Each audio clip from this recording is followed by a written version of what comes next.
We have a panel that is the only panel that is forward-looking today.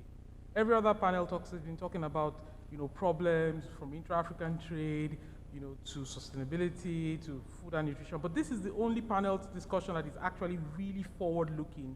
And I'm glad that you are all here to witness something very interesting, because we're going to be starting with a very interesting conversation today. With that, I would like to call up my only panelist that is available in person, Dr. Chijioke Mama. Dr. Chijioke Mama is the Managing Director of Meiracopp Nigeria Limited, and he's an energy consultant who will be joining us here today. Thank you very much.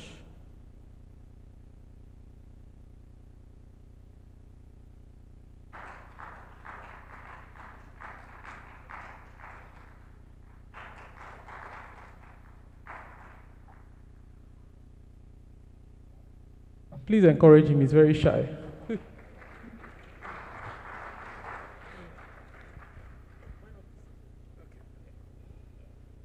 Thank you. Joining us from Germany, we have Dr. Stefan Kaufmann, who is a member of the German Bundestag. He is the Innovation Commissioner for Green Hydrogen from the Federal Ministry of Education and Research in Berlin. Dr. Kaufmann, are you here with us?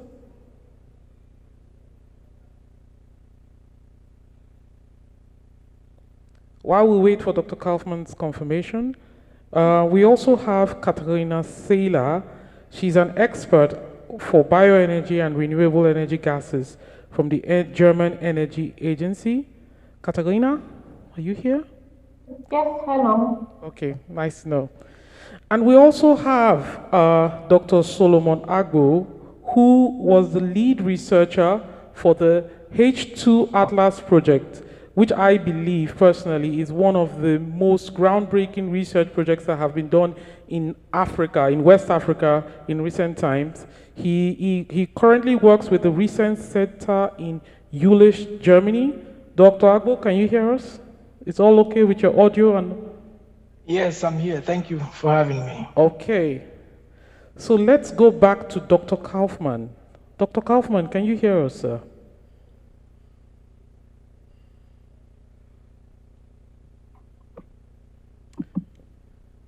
Well, it's a live show. These things can happen. Without Dr. Kaufmann, I think what will happen is we could wait, and when Dr. Kaufmann comes, he joins us in the panel discussion, and at the end of the panel discussion, we'll have Dr. Kaufmann give us his keynote, because his keynote was supposed to set the tone for these discussions, because what we are talking today is about hydrogen. Now, hydrogen is the fuel of the future. It's not exactly a fuel, it's an energy carrier, but it is something that can actually help us achieve all the sustainability targets that we've talked about today: net zero, reduce carbon emissions. Hydrogen can help us achieve all of that. Hydrogen, especially when it is produced using renewable energy, where it's called green hydrogen, is an energy carrier. Although it has a lower energy density than natural gas and some of the other fuels, it's also very, very potent. So with that, I would like to ask Dr. Agbo a question. Dr. Agbo, you were the lead researcher in the development of the H2 Atlas tool. So can you first give us an overview of what the H2 Atlas tool is, and tell us from your experience if Nigeria has enough renewable energy resources to support a green hydrogen market, and what constraints should we also be considering? Okay, Mr. Godwin, thank you very much for the introduction, and thanks again indeed for having me. Yes, so within the H2 Atlas, basically what we have done is to look at the potential of generating green hydrogen. So the focus in our case is just green hydrogen. So hydrogen you generate just based on renewable energy. And what we have done is to do like a mapping of the whole of West and Southern Africa to look at the resources that you have in terms of renewable energy, And then based on these resources, and of course, considering also other socioeconomic factors, try to determine the quantity of green hydrogen that you can generate, and then at the same time to determine also what will be the cost implication of doing this. So how much will it cost, for example, to generate a kilogram of green hydrogen? So this we did for the whole of West and Southern Africa. And with specific regards to Nigeria, I would say emphatically that Nigeria has sufficient, actually more than sufficient renewable energy resources to be able to, in one part, meet the local energy access needs, but then also at the same time also be able to generate green hydrogen enough to also support the local economy and even also for export. So whether you look at the wind potential or whether you look at the PV potential or even the hydropower potential, for example, so these are the different resources that we had to analyze within the H2 Atlas, or even land. So the land allowed what we call land eligibility. So for you to be able to, for example, quantify the amount of renewable energy that you can generate from PV, you have to also take into consideration what we call land eligibility assessment. So you have to determine how much land that's available within Nigeria, within the country, and you have to in doing this, you have to also take into consideration that you have land use that are also for some other uses for agriculture, for housing, for example, which has to also be taken into account. And of course, considering the issue of climate change, that projecting into the future, you may have possibility that land resources, but also some other resources can be affected by climate change. So all of this we took into consideration to be able to quantify how much energy you can generate at what cost. So for example, in Nigeria, so if you look at renewable energy you generate from PV in Nigeria, for example, by 2050, you are able to generate renewable energy at almost 1 euro cent, 1 to 1.5 euro cent per kilowatt hour. This is incredibly, incredibly cheap. So when you look at all of this, like I said, the land resources, the land available, the wind, the solar, the hydropower potentials, Nigeria is definitely very well positioned to be able to generate sufficient green hydrogen for local use, but also to be relevant in the international hydrogen market. Maybe just to put a bit of some numbers, if you look at the whole of the UK, for example, the UK currently requires about 300 terawatt hour of electricity in 1 year. But if you look at what we have found out from the H2 Atlas, for example, Nigeria has the capacity to generate about over 16,000 terawatt hour of electricity just from green hydrogen in 1 year. So this is huge, much more than enough to power the whole of the EU, the whole of Africa. So I think we have huge possibilities here. Then in terms of constraints, like you talked about, yes, so if you look at the Nigerian market in terms of labor market, we still do not have, I personally think that we still do not have the expertise for this technology at the moment. So one constraint we have currently is the local manpower. So we need to make a lot of effort in this regard. Then in terms of also infrastructure, so whether it's in terms of generating, but also storing and transporting hydrogen, we need a lot of, we need to really work on the local infrastructure to be able to do this.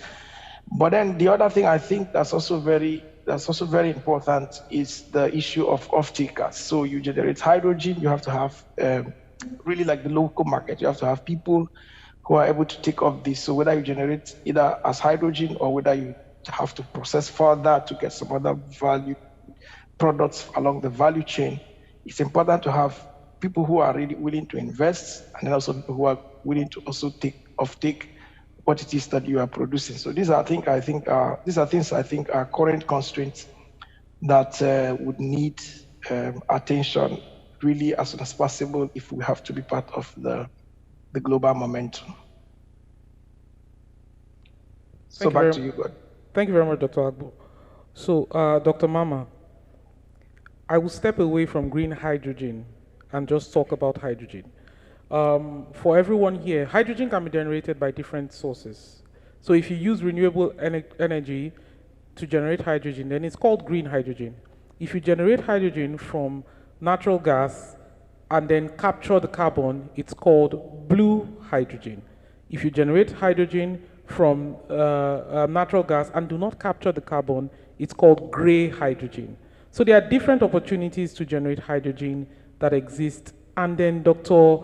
Agbo mentioned a very important thing. I always like numbers.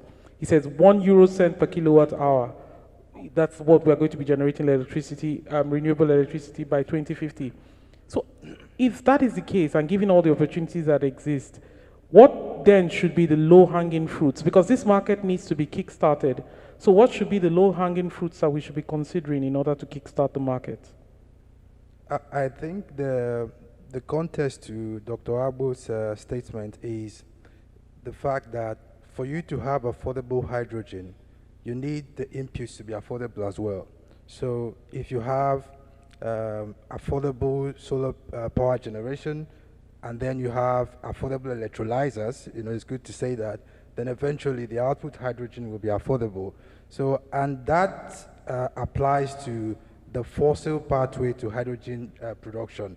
Unfortunately, that conversation is needlessly polarized because people think, fossil ought not to be mentioned at all. But for me, Nigeria's own conversation should be around leading in innovation or financing R&D efforts that will make natural gas, for example, a potential means of producing industrial scale hydrogen without carbon emission.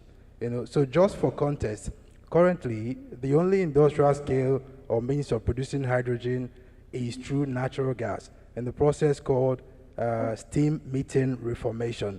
But unfortunately, that process leads to emission of carbon dioxide. So because of that, there is people don't want to mainstream the conversation around blue hydrogen, but we should be looking at efforts around the world that are geared towards possible production of blue hydrogen without carbon emission. I know in places like Australia, in Canada, there are people who are pursuing in situ steam methane reformation, which is producing the hydrogen on the ground in the natural gas reservoirs without emission, leaving the carbon, on the ground. So it is that kind of technology that Nigeria should pursue because we have natural gas resource, advantages. We are the 9th largest reserves holder in the world. We are the largest reserves holder in Africa. So any conversation that eliminates, the fossil pathway that doesn't lead to emission is not favorable for Nigeria. So as we drive down as we make the natural gas sector more competitive, invariably we are also promoting a future potential hydrogen economy because natural gas has a lot of similarities as an industry, to hydrogen, especially the LNG sector. There are now conversations around possible retrofitting of existing natural gas distribution pipeline for hydrogen transportation. And we are just getting into the game as a country because we neglected our natural gas resource for many decades. We only just began, to push that sector aggressively. So, but I think the most important thing is that we do not have a national hydrogen plan or strategy, which most peer countries in terms of gas producers already have. Talk of Qatar, talk of Norway, Russia, and even Australia. These people have made commitment into exploring the possible contribution of natural gas as a hydrogen source in the energy transition. So we need to go back, draw that plan as a nation, and then see how we can play competitively. And it's good to mention that the national gas policy that Nigeria adopted in 2017, which is a fine piece of document that intends to drive a gas-based industrialization in Nigeria, does not make any mention of hydrogen, irrespective of this potential competitiveness. Thank you, Dr. Mama. So now this is the kind of panel discussions I like. We have one panelist arguing for blue hydrogen and one panelist arguing for green hydrogen. But we're not going to break the tie of today. We're just going to go straight to asking Katharina if certifications and standards have a role to play in the development of a hydrogen market, whether it's a local hydrogen market or whether we're looking at exporting hydrogen, like Dr. Agbo said, like what role does certification and standards have to play if we want to develop a local market in local hydrogen market in Nigeria? Thank you very much, Mr. Aigbokhan, for having me today. I hope you can understand me clearly. Yes, we can hear you. Okay, thanks. So I think it's important, of course, to keep in mind that certification follows a very specific purpose. And in the EU, the purpose is that to demonstrate compliance with sustainability standards. And they are set in the so-called Renewable Energy Directive. And the Renewable Energy Directive 2 regulates the transport sector within the EU. And now, in order to showcase that you comply to this regulatory framework, there are so-called voluntary schemes. And the voluntary schemes, they are basically certification schemes that can apply to get officially recognized by the European Commission in order to conduct certification, and in this regard, certification of green hydrogen. And then the purpose, which I was talking in the beginning, is to receive, for example, certain state aid, for example, subsidies, or to get your green hydrogen volumes accounted towards national renewable energy targets. And yeah, I think that's the main role certification has within the EU. And then also, if you want to kickstart the renewable hydrogen production in Nigeria, and your aim is to place the volumes on the EU market, then also you have to demonstrate compliance in regard to the Renewable Energy Directive and get certified by such voluntary schemes. And right now, we do not have voluntary schemes for hydrogen in place. The reason for that is that there are still 2 delegated acts pending, which aim to further refine the sustainability criteria for hydrogen. And the first delegated act will focus on the renewable electricity consumption, and the second one will focus on the greenhouse gas emission calculation methodology, and also which carbon sources will be eligible if you aim to produce power fuels. But there are already some certification schemes that raised their voice. They voiced their intention to get officially recognized by the European Commission. And this is, for example, ISCC, which is already well known on the biofuel market, for example, and also Certify.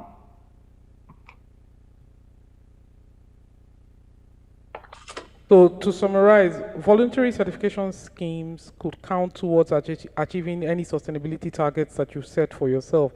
So that is one way that certification, because this market, whether it's in Nigeria or it's in Europe, is still at a very early stage, right? So we have to look at all the factors. That's why we are having the conversation around green hydrogen, around blue hydrogen, and also around certification, right? So I would come to Dr. Kaufmann now. Welcome, Dr. Kaufmann, by the way. Can you hear us, sir? Welcome from Stuttgart. Can you hear me clearly? Thank you very much, sir. We can hear you very clearly, sir. We will take your keynote address after the panel discussion, if that's okay, sir. Yes, as you wish it. No problem. We can do it. Okay, sir. Thank you very much, sir. So I would like to... Afterwards then, yes. Okay, sir. Thank you very much. I'd like to ask you a question now, sir. Is it feasible to fast-track the market for hydrogen in Nigeria? Because we already have one of the largest energy deficits in the world. Shouldn't we be looking at other energy sources? Why should we fast-track hydrogen? I think it's an additional option for Nigeria to focus also on green hydrogen for the export market, but you can also build industries and value chains on green hydrogen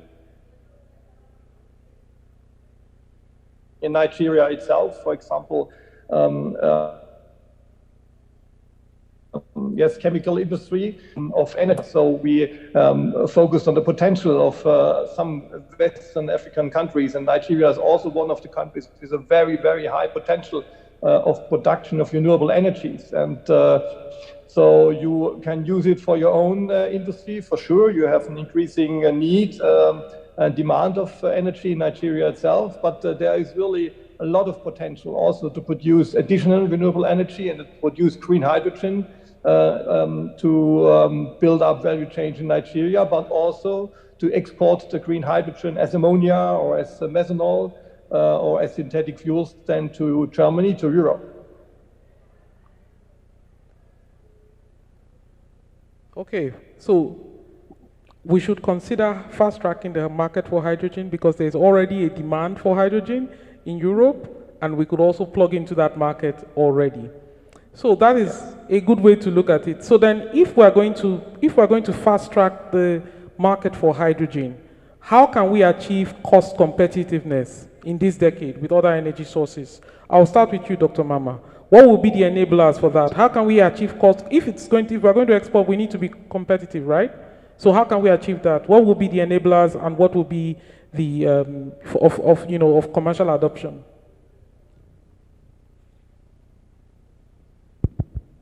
Okay, so going back to green hydrogen, which is sourced from solar, there is a relationship, between affordable electricity, as we said earlier on, and affordable hydrogen. So if you continue to drive down the levelized cost of electricity generated from solar, ultimately you are reducing the possible cost of hydrogen. So as a nation, we're already making some progress in the renewable space.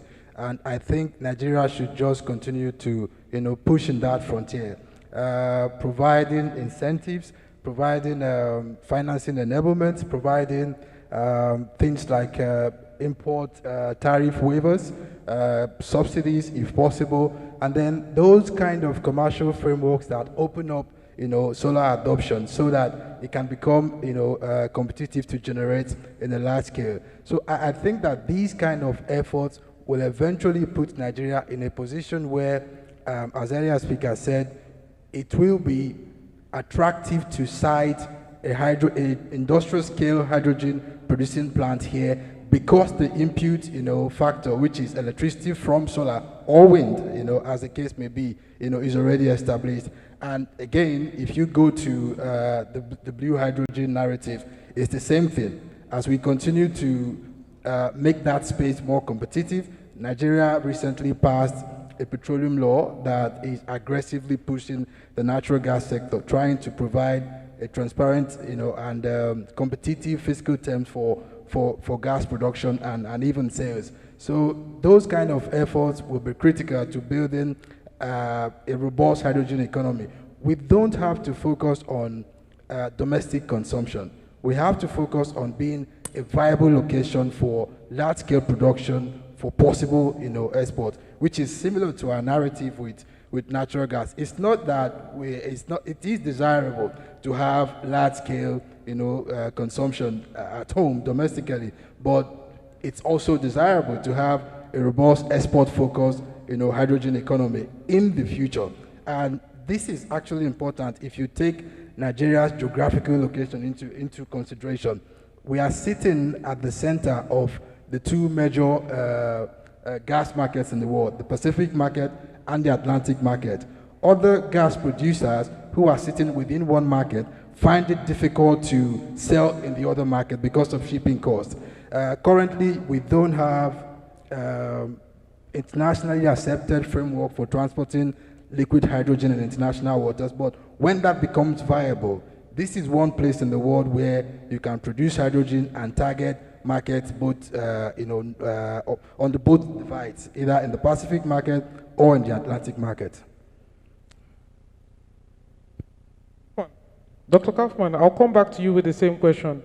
What would make hydrogen cost competitive in this decade, apart from the electricity cost that Dr. Mama mentioned? Yes, as you already said, we have a really, really big demand in Germany for green hydrogen, for industrial processes, for chemical production, for example, but also for aviation. And in our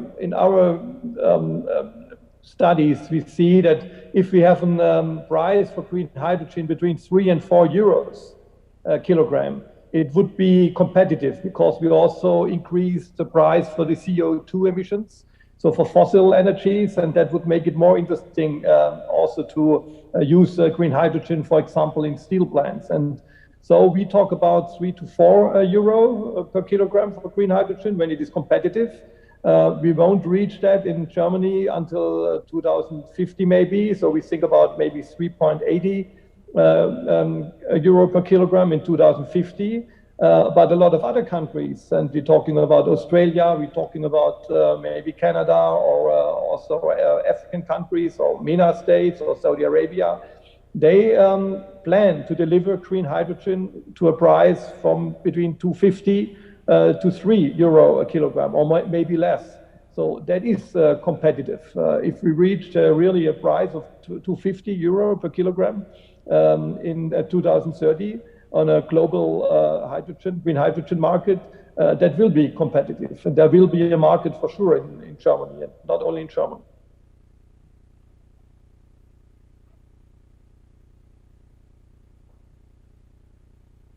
Katharina, can you hear me, Katharina? Yes. Yeah, so both Dr. Mama and Dr. Kaufman have spoken about, the possibility of achieving, cost competitiveness for hydrogen, that it is possible to achieve that, lowering of LCOE for solar can achieve that. And Dr. Kaufman also mentioned that in some markets, they are already looking at 2.50 cents for generating green hydrogen. But are there, on your side, in your opinion, are there sustainability standards or regulations that can also contribute to the lowering of production costs? Yes, definitely. So what has been done in Germany, for example, if you consume renewable electricity in Germany, then of course you pay, the end user pays more compared to its fossil-based counterpart.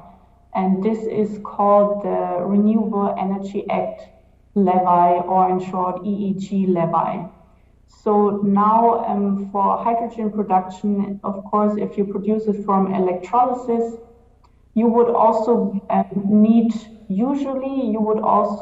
to pay this levy because you consume renewable electricity. However, now there has been legislation in place which actually sets sustainability criteria, and if you comply with those, then you are exempt from paying the EEG levy. And this is the way how production costs in Germany for renewable hydrogen has been lowered. Those sort of discriminatory levy structure, you can actually create an incentive for people to generate green hydrogen, and that can contribute to a lowering of production costs. Excellent, excellent. So, Dr. Agbo, we've heard from two sources now. We've heard from the production cost angle, and we heard from the sustainability and from the regulatory standards perspective. Now, based on the results of your project, right? are the current costs, because I was listening very attentively to what Dr. Kaufman said, right? And I know the results of your study, so I already know the answer to this question. So are based on the results of your study, are the current green hydrogen production costs in Nigeria attractive enough for investors? And will that drive down production costs? And what else can drive down production costs from your own perspective? Okay, thank you very much. Maybe I would like to just stress one more time, in line with what Dr. Mama mentioned, that really looking forward into the future, the cost of PV is going to play a very key role. So if you look at the historical development in the cost of PV over the last 25 years, so you see a very clear trend. And if this trend continues, then really PV is going to play a very key role. And this is one of the things we have also seen from the Atlas, is that for most of the countries, for example, in West Africa, PV really should be like in focus. Of course, we have wind potential, but PV really has a very huge potential to make impact.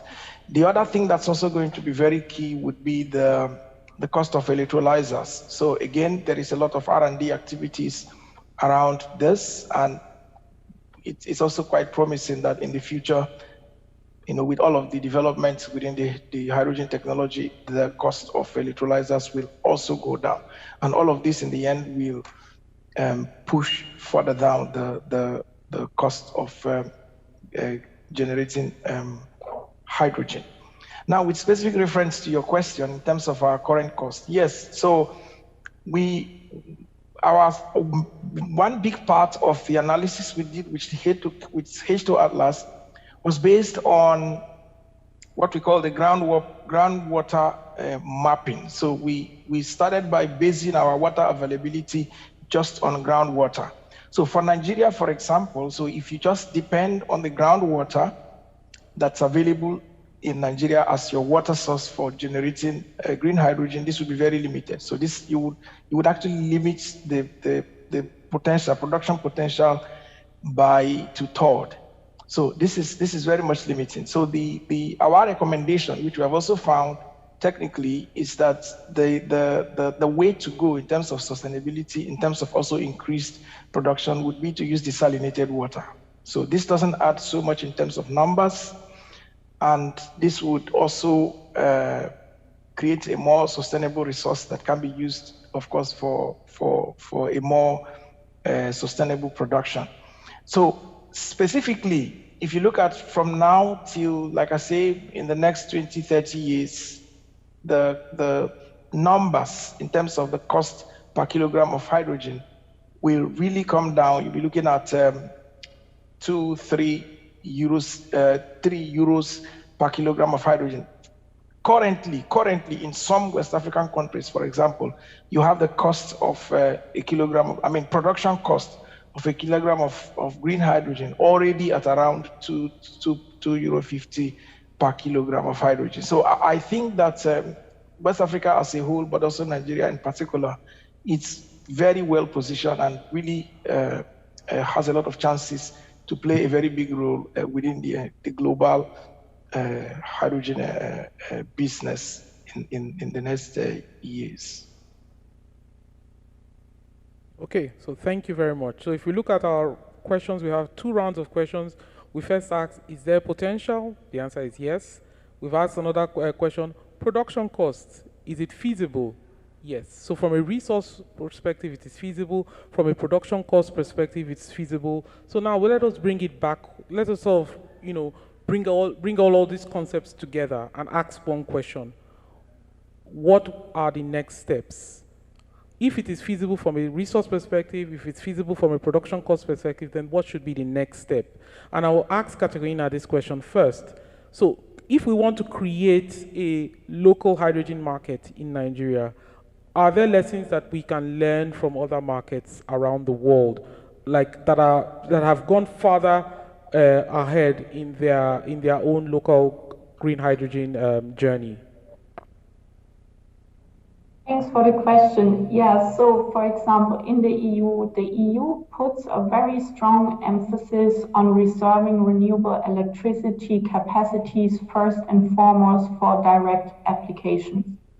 And this is why within the Renewable Energy Directive, there has been the criterion implemented, which is called additionality. And that means that only additional renewable electricity capacities shall be used for the hydrogen production. And I think this is definitely something which should be considered. And so, for example, how is additional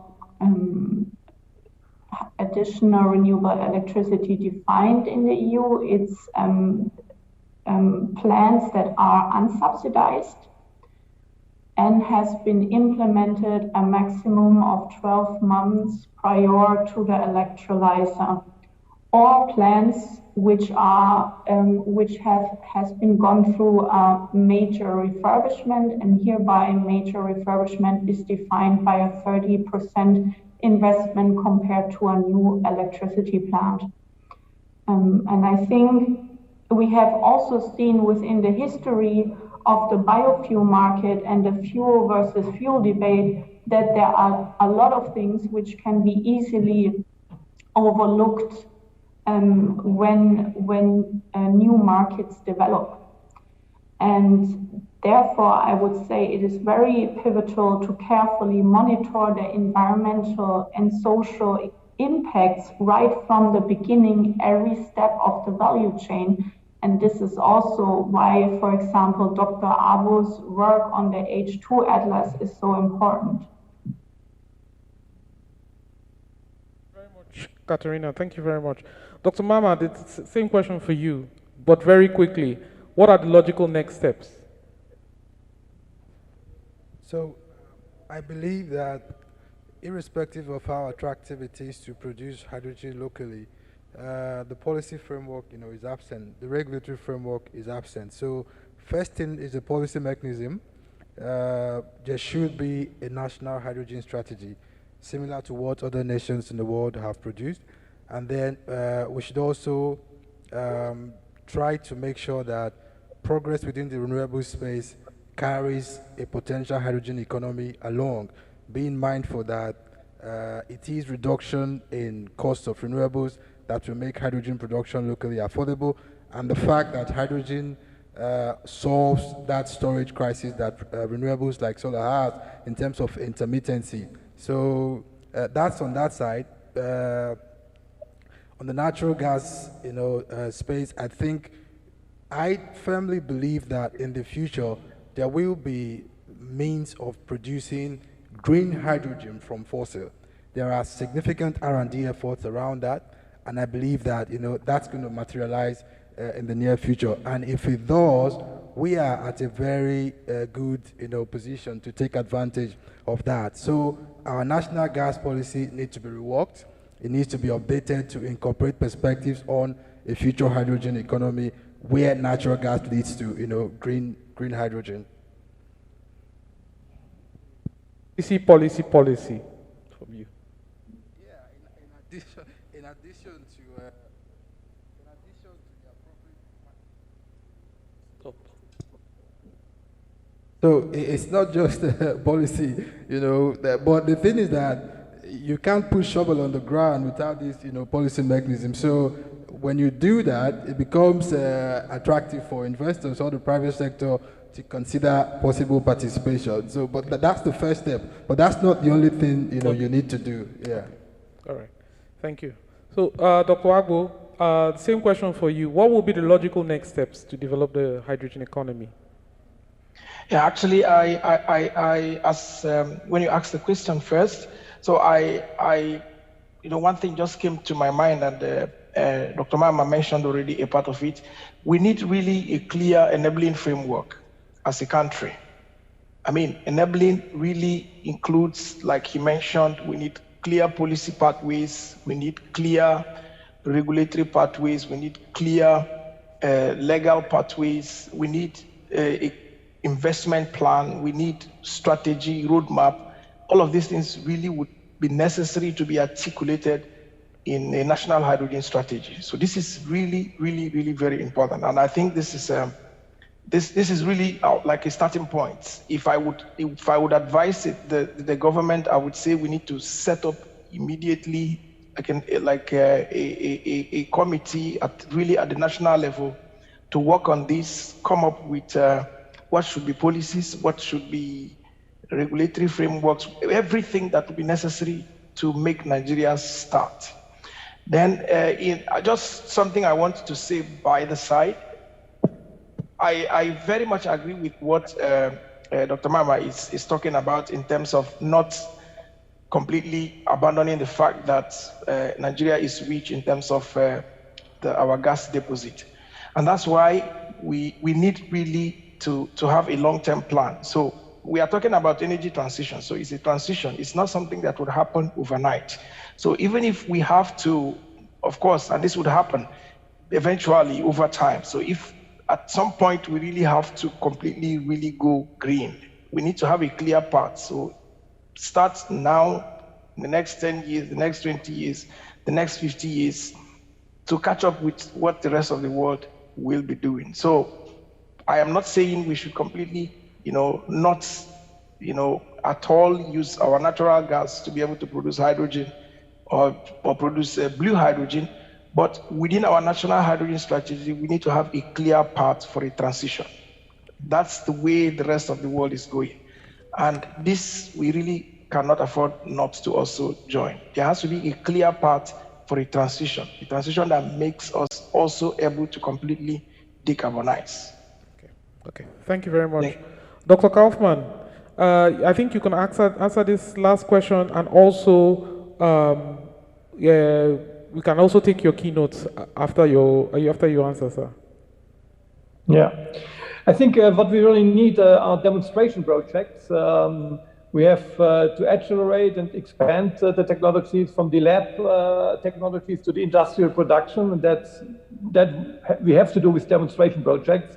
And there's maybe also funding for this between our international strategies. And then we have to bring it to the rural areas, also these projects. And for sure, what is necessary, we need work skill, we need the right people. We have to build on the capacity building for people. That's why we started in the master program a few weeks ago to build and educate 60 master students from West African countries. I think to make it really happen and real, we really need the workforce at the end. We need the skills, we need the people, the technicians and the students and the engineers. And this is really also a very important focus we have. Thank you very much. So I have policy, enabling framework, I have standards, I have demonstration projects, and now I will take your keynote address. I know this is quite unusual. Please, everyone, bear with us. Okay. Yeah, sorry for the delay. It was a little bit, yeah. So, but yes, Mr. Aigbokhan, ladies and gentlemen, let me start then with thanking the organizers for the invitation to this important event. It's an honor to join you today, and I'm convinced that the future of global energy is green.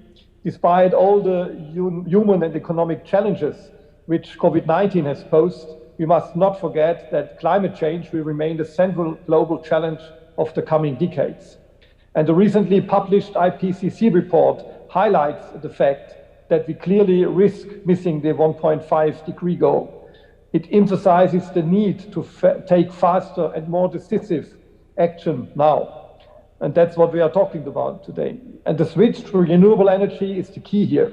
We can only achieve our climate goals if we make fundamental changes in our energy system and move towards, I expect, clear 26 meeting.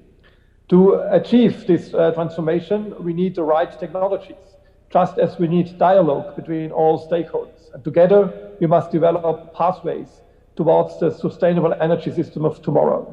We need to discuss, for example, how we can set up new supply and value chains and how to govern these emerging markets. Events like these today play an important role in this context. One topic which highlights the importance of joint discussion and cooperation in particular is green hydrogen for sure. Green hydrogen from renewable energy will play a key role in decarbonizing the energy system. Driving the expansion of wind power and photovoltaics can only be the first step. We need solutions for strengthening renewables also in sectors that are difficult or even impossible to electrify. Industrial production or international aviation and shipping come to mind, for instance. Moreover, many countries will continue to rely on imports from other countries to meet their energy demand. Germany is one of these countries that will most likely continue to rely on energy imports. However, we will want to import energy from renewable sources, and this at a large scale. Green hydrogen has the potential to do just that. Furthermore, it provides a once-in-a-century opportunity for collaboration involving innovators and project developers, research institutions and industries, established energy suppliers and users alike. If we all join forces, we can shape the global energy market of the future. Hydrogen from renewable sources of energy is a global megatrend. So far, more than 30 countries have published national hydrogen strategies. In June 2020, the German federal government launched its national hydrogen strategy. Hydrogen technologies also play a vital role in the German COVID-19 recovery package. In fact, the German government provides total funding of 9 billion euros for Germany to enter the hydrogen market. And it is becoming increasingly clear that the way we use hydrogen around the world will play a key role in delivering on the climate goals of the Paris Agreement. That is because hydrogen from renewable energies enables us, one, to transform carbon-intensive industries such as steelmaking and chemical production, two, to store renewable energy and make it available for use in hard-to-electrify sectors such as heating or heavy-duty transport, and three, to transport sustainable energy over long distances. Hydrogen from renewable energy offers enormous opportunities, not only with regard to climate change mitigation, but also for industry. The development and export of innovative hydrogen technologies and of hydrogen as such offers opportunities for new business models and for jobs. In order to establish the use of hydrogen in all areas, we need A, significantly larger quantities, and B, an efficient transport system. Germany's need for hydrogen will be approximately 100 terawatt hours by 2030. To help meet part of this demand, we have set a goal of building up generating capacities of up to 5 gigawatts by 2030 and an additional 5 gigawatts by 2040 in Germany. From today's perspective, the large quantities of hydrogen that are likely to be required for Germany's energy transition will not be produced in Germany alone. This is because renewable generation capacities within Germany are limited. And this is why we are seeking international partners to join us on the path to the green hydrogen economy, collaboration partners with whom we can build efficient and reliable supply partnerships. For this purpose, we are funding a hydrogen potential atlas we already heard about for 31 African countries. And in this project, local partners are analyzing the local potential for the production and the export of green hydrogen. And the criteria involved in the hydrogen atlas concern ecological, economic, social, and technical aspects. The atlas offers us an interactive map. Where are the most promising regions for investments in green hydrogen? The Hydrogen Potential Atlas is an offer of support to German companies and investors to develop tailor-made solutions for the hydrogen economy with African partners. Our aim is to start demonstration projects soon, and the results of the Hydrogen Atlas for West Africa clearly show that the potentials for the production of green hydrogen in West Africa are enormous. The first results for Nigeria show that Nigeria is excellently suited for open space photovoltaics as well as for onshore wind energy. The The potential for onshore wind energy is widespread throughout the country. The large surface area also means that there is space for additional hydrogen infrastructure. Second, electricity from open space photovoltaics will approximately cost between 2.8 and 4 euro cents per kilowatt hour in many parts of Nigeria. And for most of the northern region of Nigeria, onshore wind energy will cost between 2 and 11 euro cents per kilowatt hour. The levelized cost of green hydrogen are between 2 and 3 euros per kilogram in the northern part of Nigeria. In the southern part of Nigeria, the costs are higher due to lower solar radiation. These costs are competitive, we talked about. Groundwater, also this was mentioned, for the production of green hydrogen is highly limited in the whole country, except for the southeastern region. And thus, the development of a sustainable hydrological process of seawater desalination is mandatory and will be flanked by German research and innovation activities too. Nigeria is currently in a transition phase, moving away from oil and gas usage. At the same time, its demand for energy is high, we heard about, and continues to increase. Green hydrogen can be an ideal candidate to realize clean energy supply. Nigeria can push its own sustainable development with international support. And the collaboration between Germany and Nigeria is an important pillar in this context. We have the fruitful German-Nigerian energy partnership, and the Federal Foreign Office is establishing a hydrogen office in Nigeria. The Federal Ministry of Education and Research is funding WASCAL, the West African Science Service Center on Climate Change and Adapted Land Use, and WASCAL helps to tackle the challenges of climate change by strengthening research infrastructure and capacity in West Africa. Nigeria is a strong partner in WASCAL. Just recently, WASCAL and EGRI, the ECOWAS Center for Renewable Energy and Energy Efficiency, signed an MOU on cooperation in the field of sustainable energy development. The projected renewable energy and energy efficiency solutions have the capacity to address the challenges of energy access, energy security, and climate change in the ECOWAS region. And this is because there are now renewable energy technologies that offer increasingly interesting opportunities to meet the growing urban electricity demand and to boost access to sustainable energy services in rural areas. The purpose of the MOU is to establish an ambitious and viable project pipeline for investments, implementation, and operation, especially with regard to green hydrogen. The common understanding is that the whole ECOWAS region needs a single hydrogen strategy to have a real impact. However, the future of the energy supply in Africa will rely heavily on the availability of local technological expertise I talk about. Educational and training programs offer opportunities for qualified employment, which plays an important role in emerging markets such as renewable energy and hydrogen. And just recently, the first students of an international master program in energy and green hydrogen took up studies in 4 countries in West Africa, and I was delighted to join the welcome ceremony of these first 60 students from all WASCAL member states a few days ago in Niger.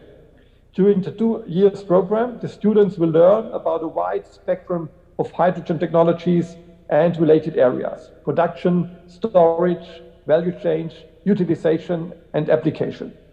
The 4th semester is planned as a practical semester, including rating their master thesis in Germany, with practical work in research and companies. Ladies and gentlemen, climate technologies made in Germany are global market leaders. We want to expand this leadership position by implementing joint international projects that send a clear message. And that message is that the time for green hydrogen has come. For renewable hydrogen to be competitive, we need to accelerate and expand the transfer of lab technologies to industrial application. We need to implement reference projects and sites of potential deployment in order to minimize technological and thus economic risks along the entire hydrogen value chain. I will only mention the extreme stress conditions caused by very high temperatures, strong temperature variations, dust, or salt water. We need robust, economically viable and sustainable products for electrolyzers, desalination, and the generation and distribution of electricity. And this can only be achieved through a large-scale international cooperation that starts with research, development, and innovation. And for this purpose, the Ministry of Education and Research, together with the Ministry of Economy and Energy, announced a call for international hydrogen projects last month. I would like to encourage you to form collaborations with German partners and apply for funding. We need success very soon if we want to achieve our goal of utilizing the hydrogen industry to address climate change in a meaningful way, while at the same time taking advantage of its economic opportunities. Right now, we have the unique opportunity to work together with our international partners to build up a key market of the future. However, we should not only rely on policymakers to do the job. We need collaboration between all relevant stakeholders, from science, from industry, from civil society, and politics alike.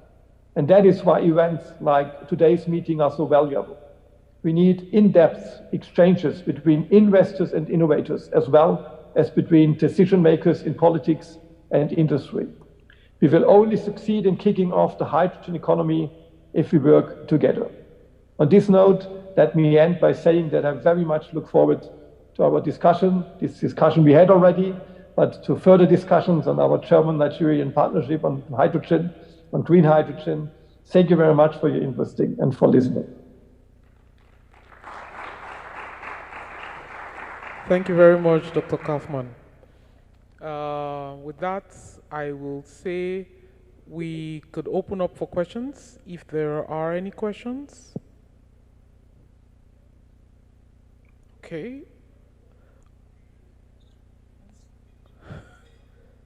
We have questions, sir.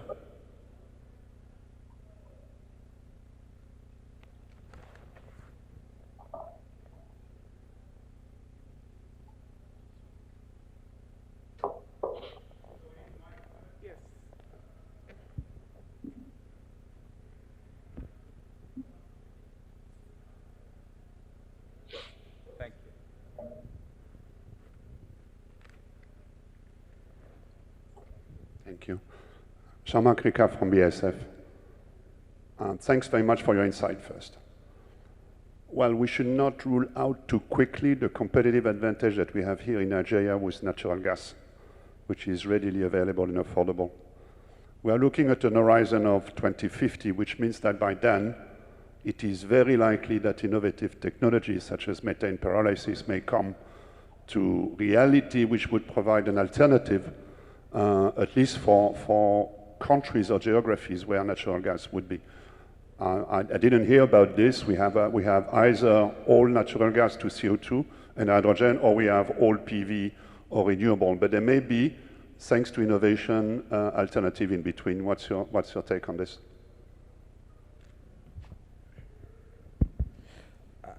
I think I already, most part of my speech, this afternoon was focused on trying to make sure that we don't, as I said, needlessly polarize the conversation for hydrogen by paying too much attention to the glorification. So, because there's real promise, I actually know a company in Canada that has performed a successful pilot around in situ steam methane reformation. So it's a promising frontier.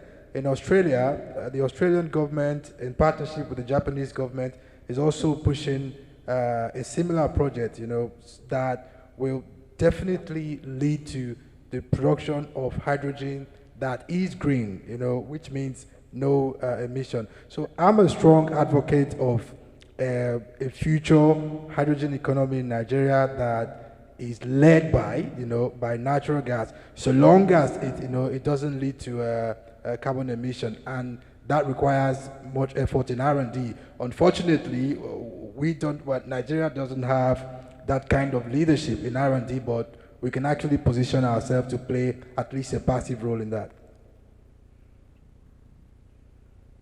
I hope that answers your question. Does it? Great. May I add something to the question? So Thank you for your question. You mentioned the methane pyrolysis. So we started a big research project in Germany. It's funded also by my ministry in last year. No, sorry, beginning of this year with BASF in Ludwigshafen. But we expect to produce this hydrogen from the pyrolysis not before 2028 or 2030. And that's why we're talking for the moment about green hydrogen. But for sure, this is a very interesting opportunity for the future. But before 2030, it will be difficult to produce it in a larger scale. And that's why we discuss for the moment about hydrogen renewable energy. But for sure, we're also discussing about the pyrolysis, for example, with our Russian friends. It could be also interesting for them to produce this hydrogen from the methane pyrolysis. So just want to say that it's not forgotten, but it's an option for maybe 2030 upwards. Just to elaborate on that, I think it's still important for us to note that for me, in my own analysis, the fastest approach to a future hydrogen economy is through blue hydrogen. You know, so we can work on that, understanding that natural gas is a fossil that has lower emission, and when you actually use hydrogen generated from natural gas in fuel cell electric vehicles, you know, there are no emissions at all. So that's a win. It's not a total win. You know, a zero carbon world is desirable, but the blue hydrogen is a pathway in the transition, you know, prior to a full transition. Thank you.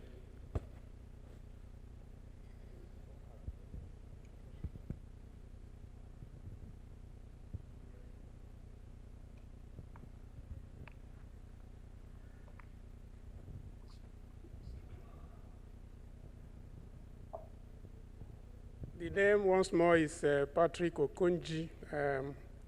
I've worked in the iron and steel value chain for a number of years.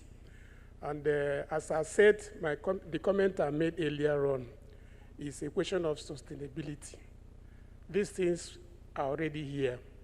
In the 80s, there's a company called Delta Steel Company Limited in Warren.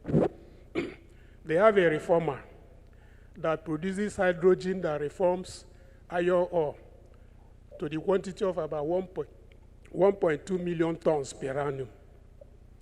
And the same reformer you have in Delta Steel was built in Saudi Arabia, in Brazil, Venezuela.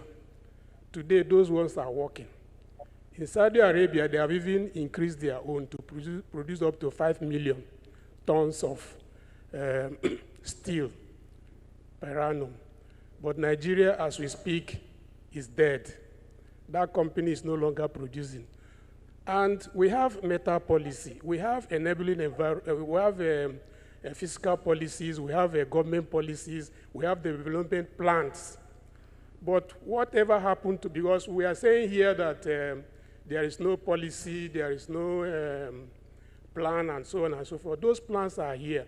I think the problem we have is the will to sustain this production.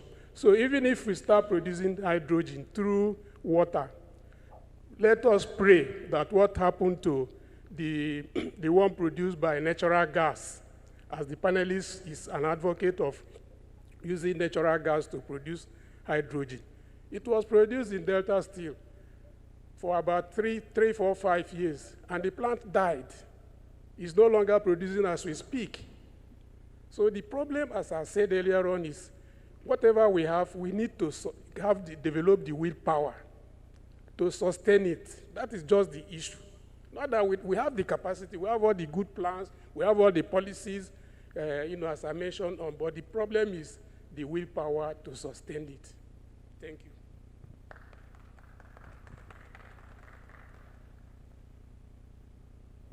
Okay, I think this is probably the last question. Yeah, thank you. Thank you. Good evening, everyone. I'm Aliyu I'm on a team from Hadejia Jamari River Basin Development Authority. we're toying with the idea of producing hydrogen since we are blessed with the opportunity of having water from a dam and also availability of sunlight, that is solar power. Could we have some comments about maybe producing a hybrid system and the workability of such a system, please? Thank you very much. Is it possible you could repeat your question? So make it louder so that the panelists online can hear you. Okay, I just said that we are toying with the idea of producing hydrogen using a hybrid, producing hydrogen using a hybrid system because of the availability of dam, water from dam, and also sunlight, that is solar power. So I would like some comments on the workability of such a system, such a hybrid system. I think Dr. Agbo, can you comment as to the workability of such a system?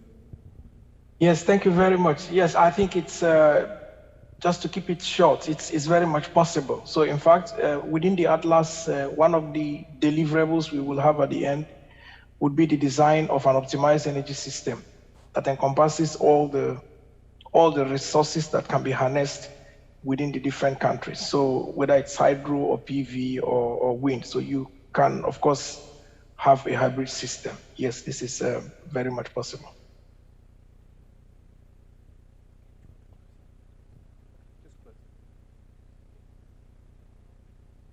With Dr. Agbo's response, I would like to thank everyone for their attention. This is the last panel of the day, and I'm still grateful to have so many people around. Thank you for staying. Thank you for your questions. Thank you for your attention. And we look forward to seeing you later this evening. Thank you very much. Excellent. Thank you very much indeed. Thank you. Goodbye.